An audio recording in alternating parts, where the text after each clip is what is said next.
Boa tarde. Hoje tinha um comentário a fazer-me um pedido para resumir os pontos importantes da lírica camoniana.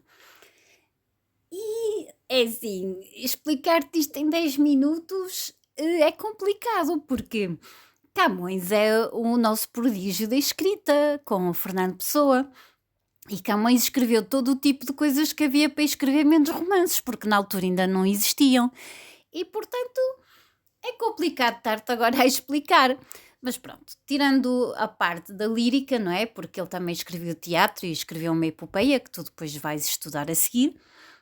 Aqui vão as coisas principais de Camões. Portanto, ele é dos artistas que conseguiu estar numa espécie de transição no mundo, não é? Porque ele ainda tem a influência da poesia trovadoresca e da poesia palaciana, não é?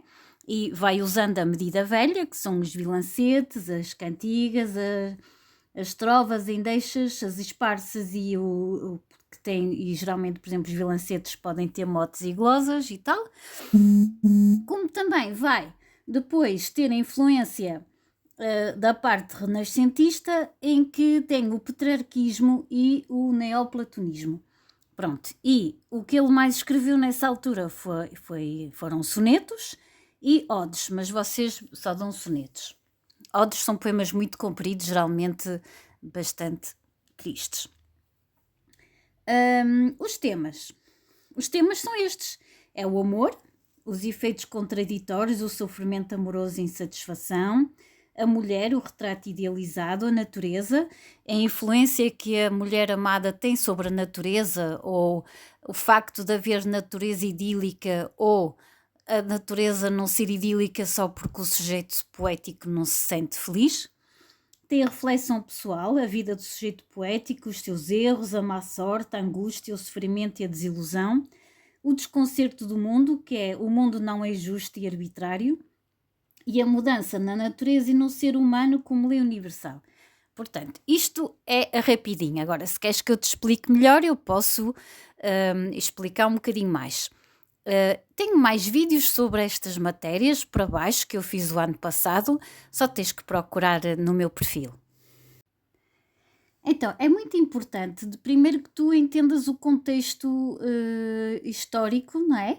Em que tu tens a Idade Média, e quando estávamos na Idade Média, estava o tal obscurantismo, em que as pessoas acreditavam que Deus estava no centro da Terra, que, sei lá, a Terra era plana, pronto, todo esse tipo de coisas. Havia fome, havia a peste, havia o ensino das línguas clássicas, que eram mais importantes, houve a Inquisição, etc. Portanto, foi um período bastante negro.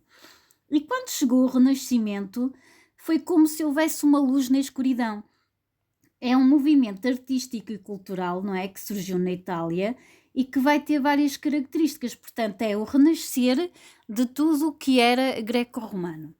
Então vais ter o humanismo, valorização do ser humano, individualismo, conhecer a própria personalidade, o antropocentrismo, o homem no centro do mundo.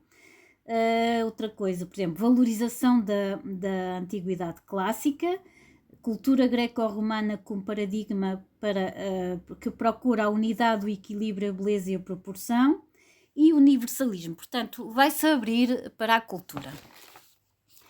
E estás a ver, isto aqui está assim um bocadinho mais explicado.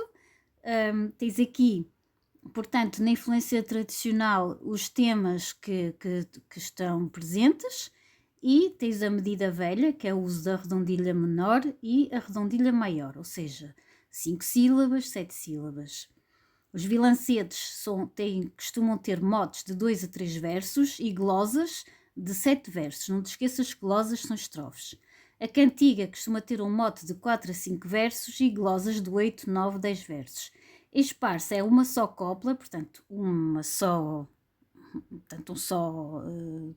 estrofe, de 8 a 16 versos, assuntos tristes.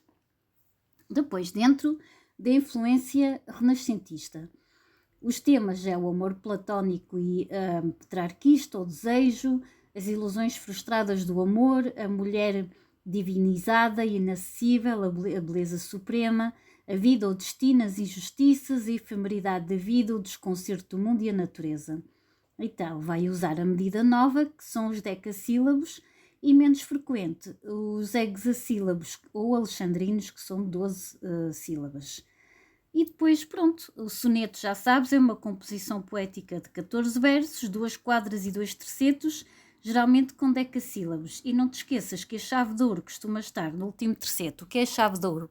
É onde tu vais entender o soneto, porque geralmente estás a ler os sonetos de Camões e é blá blá blá, primeiro verso, primeira quadra, exato, segunda quadra, blá blá blá, primeiro terceto, blá blá, e depois último terceto, e tu, agora percebi onde é que Camões queria chegar. Portanto, a chave de ouro costuma estar nos tercetos.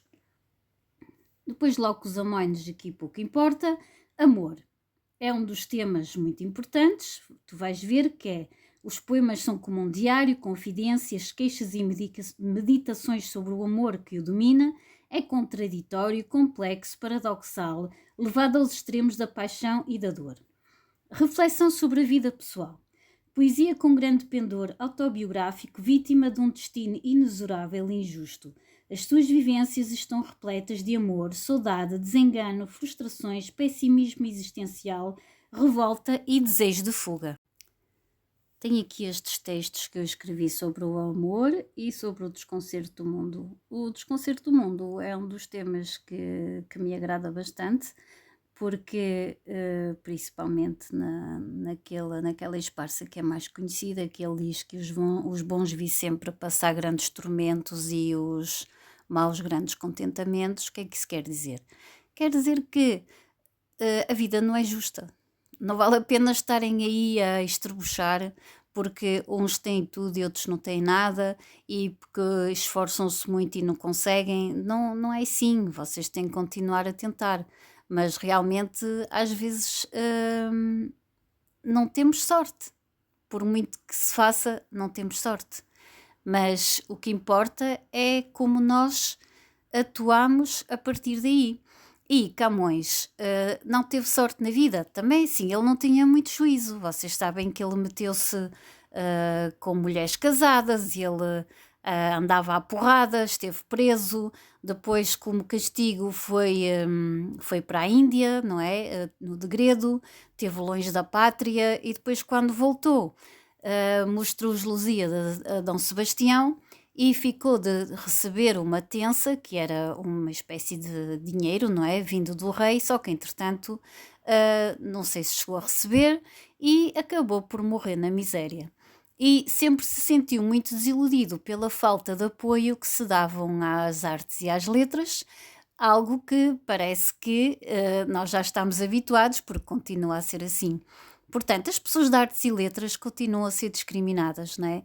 Só as ciências é que têm valor e para a sociedade, porque acham que é muito mais importante na vida ser-se médico do que se ser, por exemplo, um artista.